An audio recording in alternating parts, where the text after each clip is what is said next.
This video, made by Elephant in the Room CIC, is one of a series which follows a school on their sustainability journey. This journey was instigated by the Elephant in the Room Leadership for Sustainability Toolkit, which the school in question adopted, following an inset session led by Dr. David Dixon.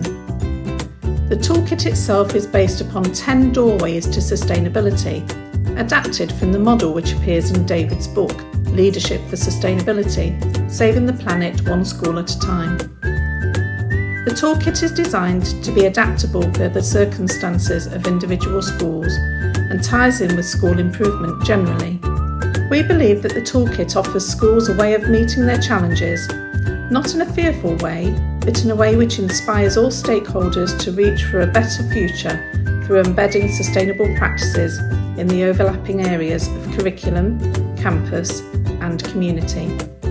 By working in harmony with others and our planetary systems, it's possible to make schools part of the solution rather than being part of the problem.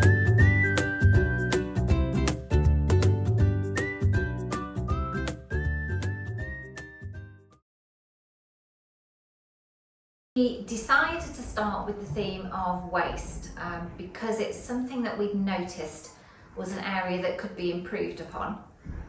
It's something which everyone can have a part in, and we thought that we'd be able to see quite significant impact very quickly, and we thought to launch a project to see impact is quite important, because if impact's seen quite quickly, then it will spur everybody on and develop momentum with the project, and everybody will be so enthusiastic and excited to see the impact they've had. So I think that's why we thought that would be a really good start. So we chose waste as our first theme, our first pathway that we're going to explore and work on as a wider team.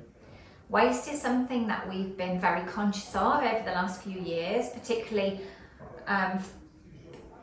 in the context of finances. So we're always looking at ways to minimise waste and minimise spending that's unnecessary. We'd also been recently noticing that we'd had an increase in waste, particularly at lunch times. We've noticed that children's waste from their lunches had been increasing, and that really concerned us. We'd also noticed how much money we were spending and how much paper we were getting through, for example with photocopying, and just generally how we were wasting our very precious school resources. So waste was a really obvious way that we could start on this project. And we want all of our community to become leaders of sustainability.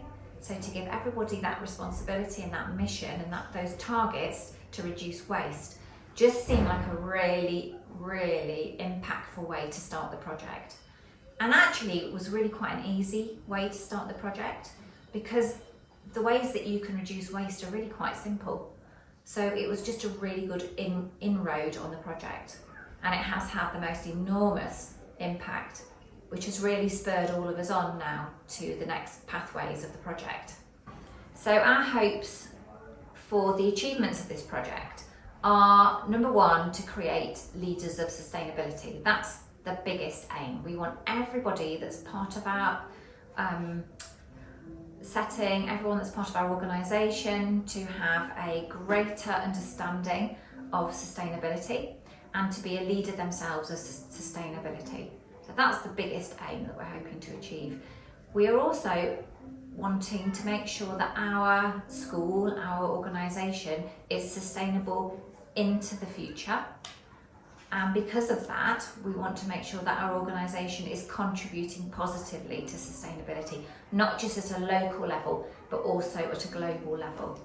So there are very many strands relating to this project, from a very much individual, personal level, right through to a much more global impact. As far as the national curriculum is concerned, also the Cambridge curriculum, which we follow, these strands of sustainability are already in there. And so it's really easy to make sure that you're not duplicating what you're doing by having the Sustainable Schools project. Because all those elements within the Sustainable Schools project are part of our curriculum anyway, and also part of running an organisation. So it's not like we're doing anything additional, we're not doubling up. This is actually part and parcel of what we already are doing or should be doing.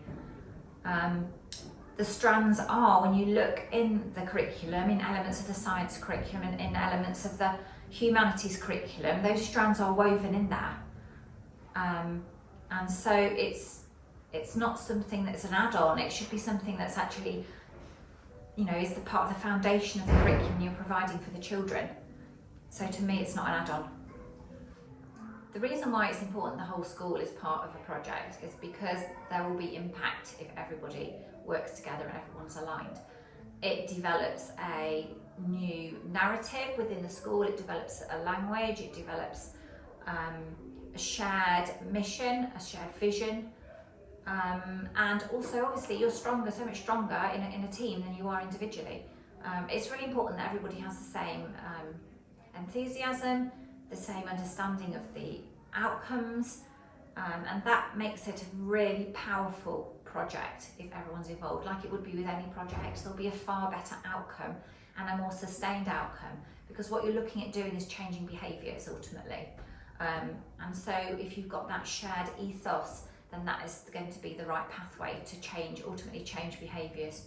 It's the role of schools and educators to support children with all aspects of anxiety, and helping children self-regulate and understand where the anxiety comes from, but also to relieve anxiety and to support anxiety, there is a need for knowledge and information. So that is what the role of educationists is, to provide the information in a very objective way, so that then children are able to learn more about the topics and the subjects they're concerned about, and then maybe take some steps around doing something about it, sharing with their feelings with politicians, with environmentalists, taking on their own small projects or bigger projects, getting on social media and sharing how they're feeling. So yes, the school has a very prominent role as far as eco-anxiety is concerned. It's very important to make sure that the senior leaders and stakeholders are on board with any project, especially this project, because they are the ones that are the role models really for the rest of the team, so that's really important. And the rest of the team will be committed if they know that that's a top priority of senior leaders. They will also follow that example as well. If they realise how important it is to senior leaders, then they will take that on board.